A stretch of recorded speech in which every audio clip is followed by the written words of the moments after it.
আসসালামু আলাইকুম এভরিওয়ান, সবাই কেমন আছেন? আর আবারও আজকে একটা নতুন রেসিপি নিয়ে আজকে আমরা হাজির।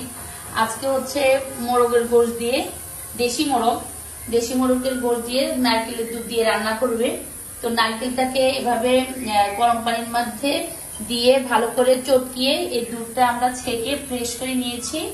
আর রান্না করতেছে প্রতিদিনের মতো আমার বড় বোন সুপিয়া আপা তেল দিয়েছে, পাইপেনের তেল, আর হচ্ছে পেঁয়াজ কুচি, মশলা, দারচিনি, এলাচ, তেজপাতা এগুলো দিয়ে দিয়েছে। আর এখানে গোশত রান্নার জন্য যে যেই মশলা দরকার সব মশলা আপার হাতের কাছে রেডি।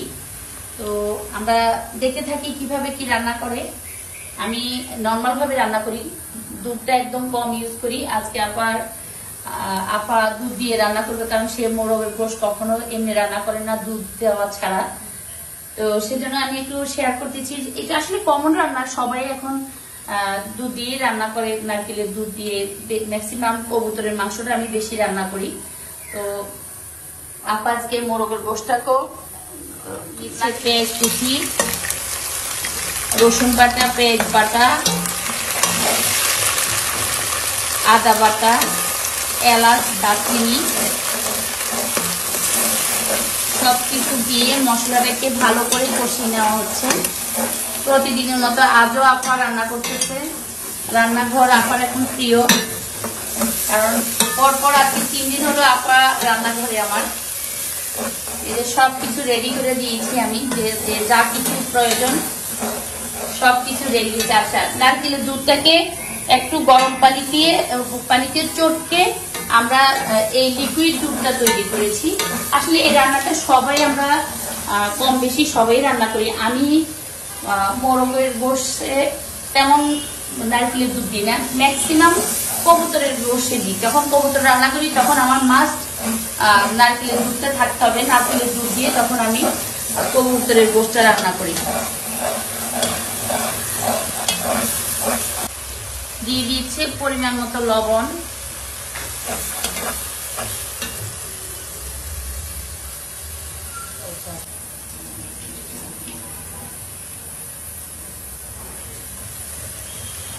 তেজপাতা ইউজ করেছি,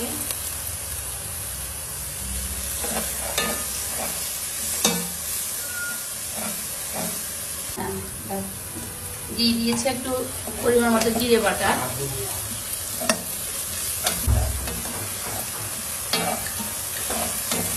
হলুদের গুঁড়ি দিয়ে দিল 2 চামচ,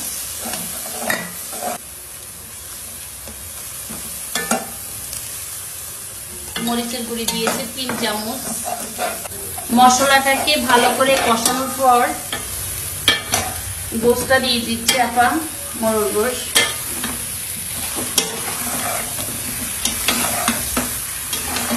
সুন্দর একটা কালার এবং সুন্দর একটা স্মেল বের হচ্ছে বাসায়। তো আপা এখন নারকেলের দুধটা বসে ইউজ করতেছে, এই যে দিয়ে দিল।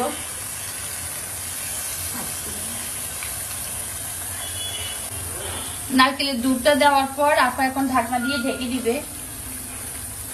ঢাকনা দিয়ে ঢেকে কিছুক্ষণ আবারও গোশতটাকে কষাবে। এই যে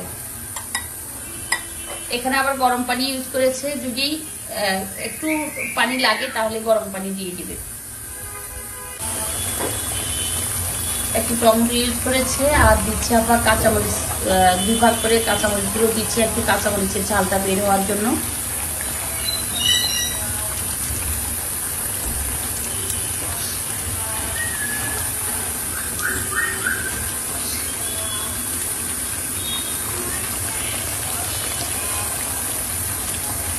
গুঁড়ি মরিচের চেয়ে এখন যে কোনো কাঁচামরিচের রান্নাই আমার সবচেয়ে বেশি মজা লাগে, কারণ কাঁচামরিচ স্বাস্থ্যের জন্য ভালো, আর খেতেও মানে কাঁচামরিচের স্মেলটাও অনেক ভালো লাগে।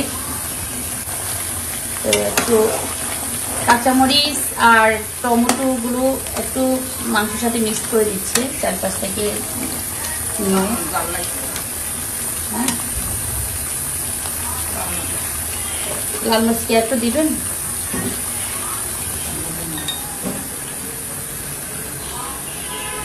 আপা একটু গুঁড়ি মরিচ ইউজ করতেছে।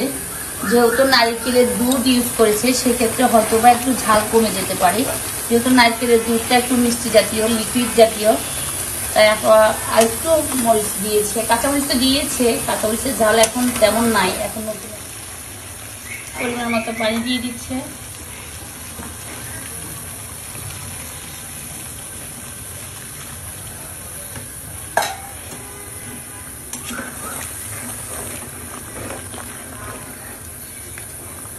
পানিটা দিয়ে এখন একটু ঢেকে দিবে বলক আসার জন্য। বাঁধাকপি বা পাতাকপি যে যে নামে চিনেন, এটাকে আমরা এখন ভাজি করব। সরিষার তেলের রান্না চলতেছে আমার বাসায় এখন আর আগে অনেক সয়াবিন তেল ইউজ করতাম, এখন আর সয়াবিন তেল খাওয়া হচ্ছে না, সবাই ডাক দিতেছে যে সরিষার তেল ইউজ করার জন্য। তারপর এখানে হলুদ মরিচ দিয়ে দাও। সবগুলো পাতাকপি দিয়ে একটু হালকা নেড়ে আমি ঢেকে দিব। পানি দিব না, যেহেতু পাতাকপি থেকে সবসময় পানি বের হয়ে যায়, সেজন্য পানিটা ইউজ করবো না। একদিকে রান্না হচ্ছে আমাদের মোরগের গোশ, আরেকদিকে শীতের এই প্রথম সবজি, সেটা হচ্ছে বাঁধাকপি। আমরা এই ফার্স্ট খাচ্ছি। মাংস রান্নাটা প্রায় কমপ্লিট হয়ে আসছে, আর এখানে বাঁধাকপিটা কমপ্লিটের পথে ধনিয়া পাতা দিয়ে আমরা নামিয়ে ফেলবো। আর এখানে আপা জিরে গুলে দিবে হয়তো বা একটু বাগার দিচ্ছে। তো পেঁয়াজটা যখন হয়ে আসছে একটু বাদামি কালার, তখন আপা একটু জিরে গুঁড়ি দিয়ে দিল।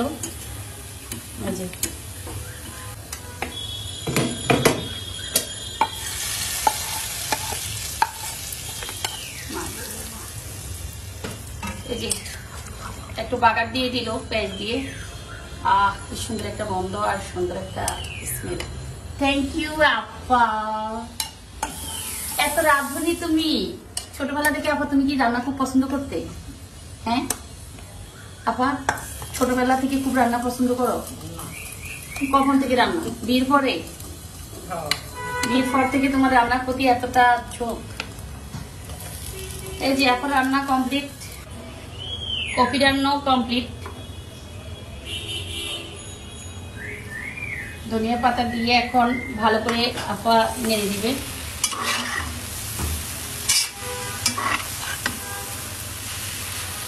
আর এখানে ওই যে বললাম নারকেলের দুধে মোরগের গোশ রান্না, দুইটা রান্না আজকে আমাদের এখানে আপনাদের সাথে শেয়ার করলাম। যদি ভালো লাগে অবশ্যই আমার পেজটা ফলো করবেন আর শেয়ার করবেন, কমেন্ট করতে কিন্তু একদম ভুলবেন না। আর রান্নাতে আমাদের ভুল ত্রুটি থাকতে পারে, সবাই রান্না এক না, এক এক ডিস্ট্রিক্টে এক এক রকমের রান্না করে, তো সেই ক্ষেত্রে সবাই ক্ষমার দৃষ্টিতে দেখবেন। সবাইকে অনেক অনেক ধন্যবাদ আজকে আমাদের দুপুরে রান্নার আয়োজনটা এতক্ষণ পর্যন্ত ধৈর্য সহকারে দেখার জন্য।